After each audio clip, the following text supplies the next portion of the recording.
They say everyone in business is replaceable, but they forget that some bridges, once burned, can never be rebuilt. I spent 10 years becoming the only bridge between this company and one of the most powerful conglomerates in the Middle East, and they kicked me off that bridge mid-crossing. The next day, everything collapsed so fast that no one could grasp what had happened. $2.5 billion vanished into thin air, all because they thought anyone who could speak a language could speak for a culture. They were wrong. My name is Rachel Moore, and until yesterday at 3:45 p.m., I was the Assistant Director of Middle Eastern Operations at Stonebridge Global Logistics. The title sounds impressive, but what it really meant was this: I was the only person in a company of 12,000 employees who could navigate the linguistic minefield of Gulf Arabic while understanding the unspoken rules that govern billion-dollar deals in that part of the world. The conference room on the 42nd floor was suffocating despite the aggressive air conditioning. Across the mahogany table, Sheikh Abdullah Al Murad was speaking in rapid Arabic to his team. His fingers drumming a rhythm that I'd learned over the years meant he was calculating, not impatient. The American executives on my side were sweating through their Brooks Brothers suits, understanding nothing except that $2.5 billion hung in the balance. "He's concerned about the warranty clause in Section 12, I murmured to our CEO, keeping my voice low and steady. "But not the terms themselves. He's testing whether you'll defend your position or cave immediately." This was what I did. Not just translation, any app could do that now, but interpretation. The space between words where deals lived or died. I was 38 years old, born in Riverside, California, to parents who thought foreign languages were a waste of time when everyone speaks English anyway. They were wrong about that, just like Stonebridge was wrong about me. I discovered Arabic by accident in college, fell in love with its complexity, and spent the next decade perfecting not just the language, but the art of reading what wasn't said. "Tell him," our CEO whispered back, "that we can adjust the timeline but not the liability limits." I turned to the sheikh, but I didn't translate literally. Instead, I said in Arabic, "Mr. Harrison appreciates your wisdom in examining every detail. He believes the timeline can be refined to match your operational requirements, while maintaining the protective framework that ensures both parties' interests." The sheikh's fingers stopped drumming. A ghost of a smile crossed his face. He nodded once, sharply, and responded in Arabic. "He accepts," I told Harrison, "but he wants the adjustment documented before we break for prayer." This was my value, not just knowing that naam could mean yes, maybe, or I'm thinking about it depending on the inflection, but understanding that breaking for prayer wasn't just about religion, it was about respect, timing, and showing you understood priorities beyond profit margins. 10 years I'd been doing this. 10 years of late-night calls to accommodate time zones, of studying dialectical differences between Kuwaiti and Emirati Arabic, of learning that the wrong metaphor about desert winds could tank a deal while the right proverb about patience could save one. I'd started as a junior translator, hired almost by accident when the company's previous Arabic speaker quit mid-project. Back then, I was just supposed to handle basic correspondence, but I'd gradually become indispensable, or so I thought. The thing about being a bridge is that people forget you're holding weight until you're gone. They see the two sides connecting and assume it's natural, inevitable, like gravity. They don't see the careful engineering, the constant adjustments, the way you have to understand the ground on both sides to keep the structure stable. As I watched the sheikh sign the preliminary agreement, his fountain pen moving an elegant Arabic script, I thought about all the small disasters I'd prevented over the years, the time I'd caught a date format error that would have triggered penalty clauses, the moment I'd realized immediate meant different things to different cultures and adjusted accordingly, the hundreds of times I'd smoothed over unintentional insults that Americans didn't even know they were making. But none of that mattered to people who thought business was just numbers and contracts. People like Brandon Keller, our new vice president of operations, fresh from Harvard with theories about efficiency and streamlining. He was watching from the corner of the room, taking notes on his tablet, occasionally glancing at me with an expression I'd learned to recognize, the look of someone calculating whether you're worth your salary. He had no idea what I was worth. None of them did. They were about to find out.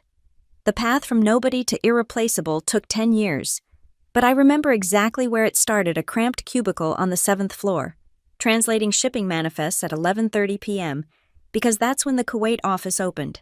I was 28, making $35,000 a year, and thought I was lucky to have a job that used my degree at all. The first time I saved a deal, nobody knew it but me.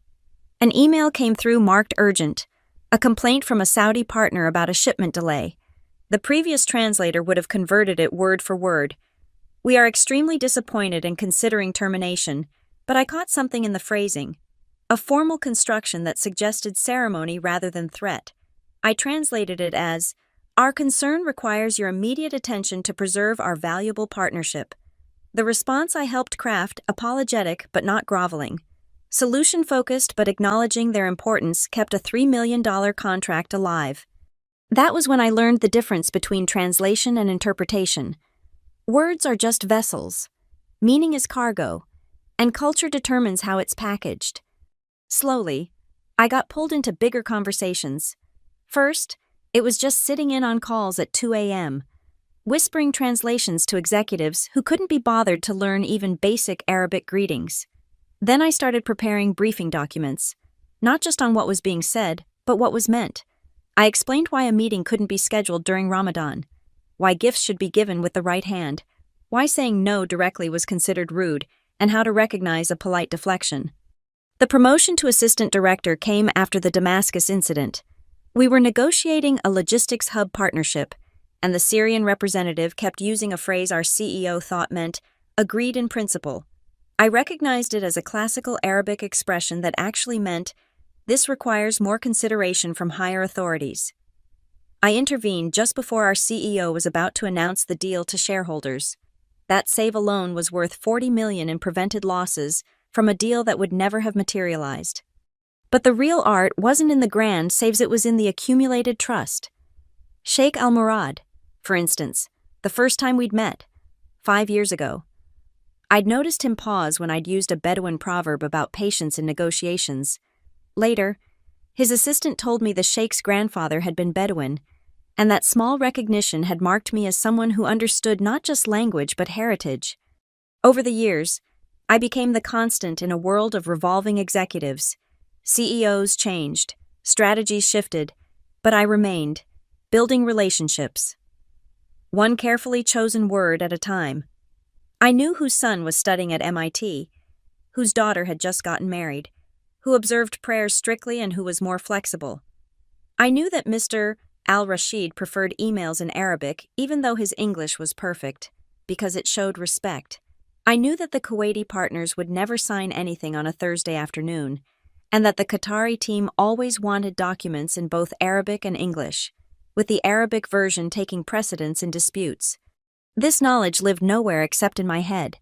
I tried to document it once, creating what I called a cultural intelligence database, but Brandon Keller's predecessor had deemed it unnecessarily complex and not scalable.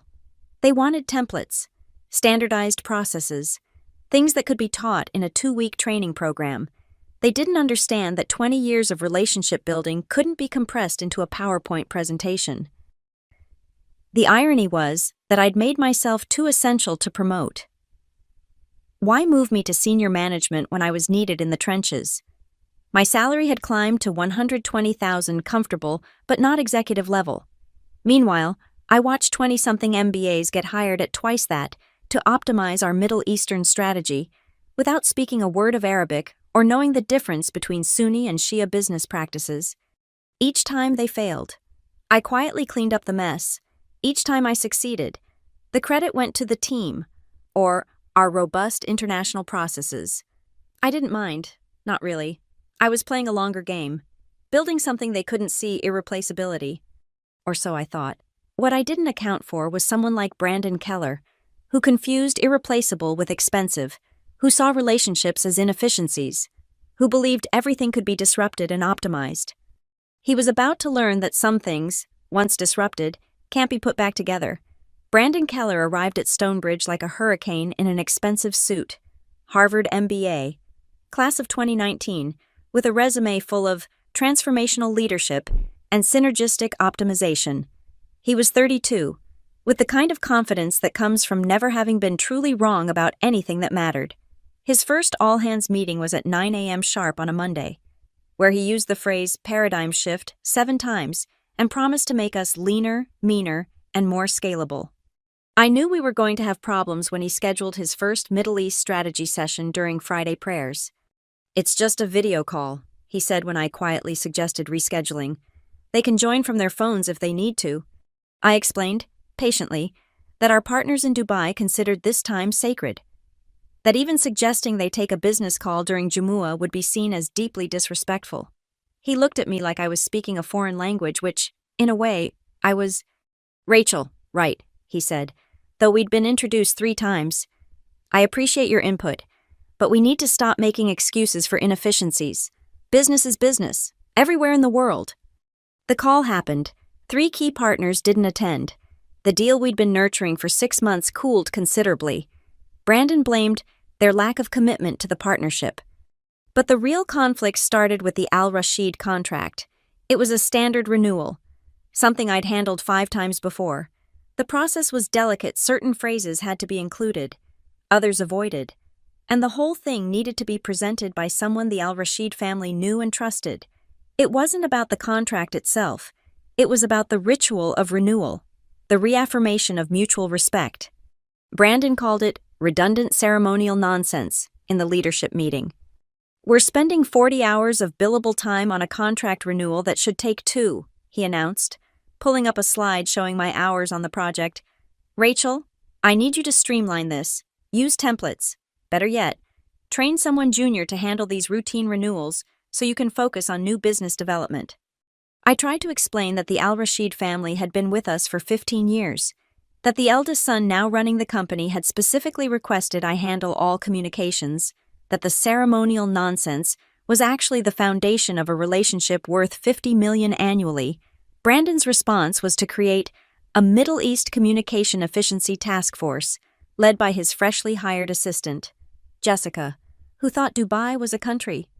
The moment I realized Brandon wasn't just ignorant but dangerous came 3 months into his tenure. I'd quietly fixed a translation error in a contract his team had optimized. They'd used Google Translate for the Arabic version, resulting in a clause that essentially promised we'd deliver goods when the camels returned to the moon. It was nonsensical and insulting. I corrected it without fanfare, as I always did, but this time Brandon found out. "You went behind my back," he accused me in his glass-walled office where everyone could see but not hear the confrontation. "You changed a document without authorization." "I prevented us from losing a client," I replied calmly. "The translation was wrong." "Then you should have flagged it through proper channels. We have processes, Rachel, chains of command. I can't have cowboys or cowgirls making unilateral decisions." Cowboys, as if 10 years of cultural expertise was the same as shooting from the hip. What Brandon didn't know, what he'd never bothered to learn, was that I'd been handling more than just translations. 3 years ago, during a particularly sensitive negotiation with Al Murad Holdings, I discovered a clause in their standard contracts that nobody else had noticed, written in classical Arabic, using legal terminology that dated back to Ottoman trade agreements. It essentially gave their liaison me unique authority over the authentication process. If the liaison changed without mutual written consent, the contract included an automatic termination clause with full penalties paid by the party making the change. I'd never mentioned it to anyone. Why would I? It was just another detail, another cultural nuance that I managed quietly, professionally, without drama. It had never mattered before because no one had ever been stupid enough to try to replace me mid-deal. Brandon was about to become the first. The signs were everywhere if you knew how to read them. Jessica started attending my meetings. To learn, Brandon asked for all my files to be uploaded to a shared drive. For continuity planning, he hired a translation service to create standardized Arabic templates, not realizing that standardized Arabic was like standardized spice, technically functional, but missing everything that mattered. He thought he was being strategic. He thought he was being smart. He had no idea what was coming. The Al Murad Holdings deal was the kind of opportunity companies dream about. $2.5 billion over 5 years, exclusive logistics rights for their entire Gulf operations, and a foothold in markets we'd been trying to crack for a decade. The negotiations had taken 18 months, countless flights to Dubai, and more midnight calls than I could count. But we were finally there, one last meeting to finalize terms, sign documents, and celebrate a partnership that would define Stonebridge's next decade. I'd been managing every detail with the obsessive care of someone handling nitroglycerin. The Al Murad family didn't just run a business. They ran an empire built on relationships spanning 3 generations. Sheikh Abdullah Al Murad, the patriarch, still had the final say, but his son Khalid was the operational mind, and his nephew Omar handled international partnerships. Each required a different approach, a different tone, even a different dialect of Arabic when discussing sensitive matters. The contract itself was a masterpiece of complexity, 500 pages in English, with a complete Arabic version that wasn't just translated but culturally adapted. I'd spent 3 weeks on Section 47 alone, the authentication protocols. This was where that Ottoman-era clause lived, buried in subclauses written in classical Arabic that even most native speakers would struggle to parse. The clause was elegant in its simplicity, the primary liaison authenticated by voice recognition and confirmed through specific protocols would maintain continuity throughout the contract execution. Any change required written consent from both parties with a 90-day notice period. Failure to maintain liaison continuity would result in immediate contract nullification with full penalty clauses activated in this case, a $200 million kill fee. Brandon, of course, hadn't read Section 47. He hadn't read the Arabic version at all. Trusting his newly hired translation service to handle what he called the foreign language compliance requirements. He definitely hadn't noticed the authentication protocol I'd established with Al Murad's security team, where my voice print was registered in their system as the authorized representative. It was their requirement, not ours, a safeguard against corporate espionage that was becoming increasingly common in the Gulf. 3 days before the final signing, I found Jessica in my office at 7 a.m., photographing my files with her phone.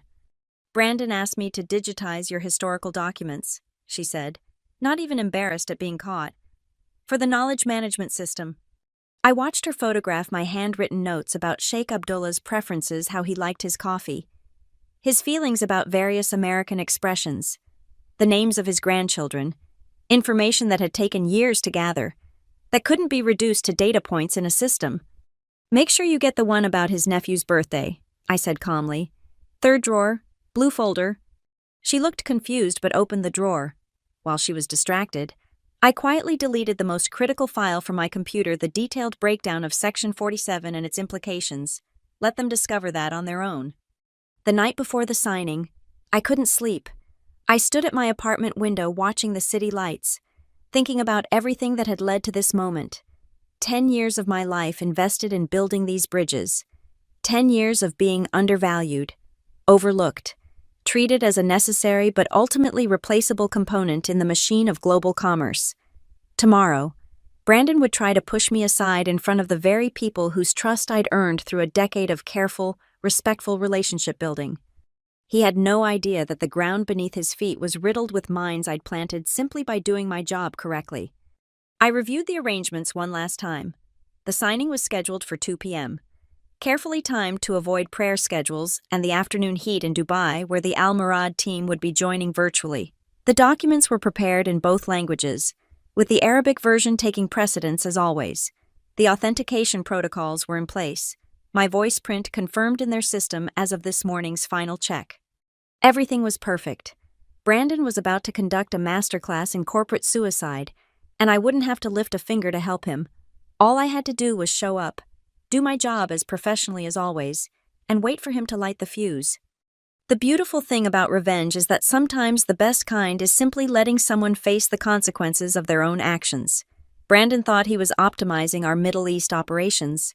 He was actually about to provide a case study in why cultural intelligence can't be disrupted, streamlined, or replaced by someone with a 2-week training certificate and a translation app. $2.5 billion. That's what his arrogance was about to cost Stonebridge. And he still had no idea. The conference room was packed at 1:45 p.m. CEO Harrison was there, along with the entire board who'd flown in for the historic signing. The legal team occupied one side of the table, laptops open, documents arranged with military precision. The marketing department had already drafted the press release Stonebridge Global Logistics secures largest Middle East partnership in company history. Brandon stood at the head of the table, adjusting his tie, reviewing his notes one last time. Jessica sat beside him, wearing a new suit that probably cost more than I made in a month when I started here. She had a tablet with what I assumed were phonetic pronunciations of Arabic greetings, Brandon's idea of cultural preparation. I took my usual seat, halfway down the table, invisible as always, the position I'd occupied for a decade, close enough to hear everything, far enough away to be forgotten. At exactly 2 p.m., the screens flickered to life. Sheikh Abdullah Al Murad appeared in his Dubai office, flanked by Khalid and Omar. Behind them, their legal team filled the frame. The Sheikh's expression was warm but formal, the face of someone about to commit billions to a partnership. Assalamu alaikum, Harrison began, his pronunciation passable after years of practice. Wa alaikum assalam, the Sheikh responded, then switched to English. Mr. Harrison, we are pleased to reach this momentous day. This was my cue. I leaned forward, ready to provide the cultural bridge that had always guided these conversations. But Brandon raised his hand, stopping me. Before we begin, Brandon announced, his voice carrying that Harvard confidence, I'd like to introduce a change to our team structure that will streamline our partnership going forward. The room tensed. You don't announce changes during a signing ceremony. It's like proposing amendments during a wedding. Sheikh Abdullah's expression didn't change, but I saw Khalid's eyes narrow slightly. Omar leaned back in his chair, a sign of withdrawal I'd learned to recognize years ago. Jessica here, Brandon continued, gesturing to his assistant, will be taking over as our primary liaison for Middle Eastern operations. She's been studying Arabic and has shown remarkable progress. We believe fresh perspectives will enhance our partnership. The silence that followed was deafening. In the Middle East, silence isn't empty, it's full of meaning. And this one was full of offense. I see, Sheikh Abdullah said finally. And Miss Moore. Rachel has done excellent work, Brandon said, his tone dismissive. But we're evolving our approach. In fact, he turned to me, that snake smile spreading across his face. Rachel, you're free to go. We'll handle the signing from here. This was it. The moment he'd been planning. Public humiliation in front of our biggest clients. My termination disguised as a strategic restructuring. He probably thought he was being clever. Making the change in front of the Al Murads, so they'd feel obligated to accept it gracefully. I stood slowly, gathering my papers with deliberate calm. Every eye in the room was on me, some sympathetic, others confused. Brandon's triumphant. Of course, I said quietly. Then, in Arabic, I addressed the Sheikh directly. May your path be blessed, and may wisdom guide your decisions. It was a formal farewell, but also a warning. The Sheikh understood. I saw it in the slight tightening around his eyes. Ms. Moore, Khalid interjected in English. Surely you will stay for the signing. You have been instrumental in reaching this agreement. I'm afraid that's not possible, Brandon cut in. Jessica will handle any necessary translations. She's been preparing extensively. He nodded to Jessica, who stood and began reading from her tablet. Marhaban, Nahnu Saeed, she started, her pronunciation so mangled that I saw Omar actually wince. She was trying to say, hello, we are happy, but it came out closer to, hello, we are fishing. I walked to the door, paused, and turned back. Mr. Keller, I said, loud enough for the microphones to pick up. You should know that all authentication protocols need to be maintained according to Section 47 of the contract. Any change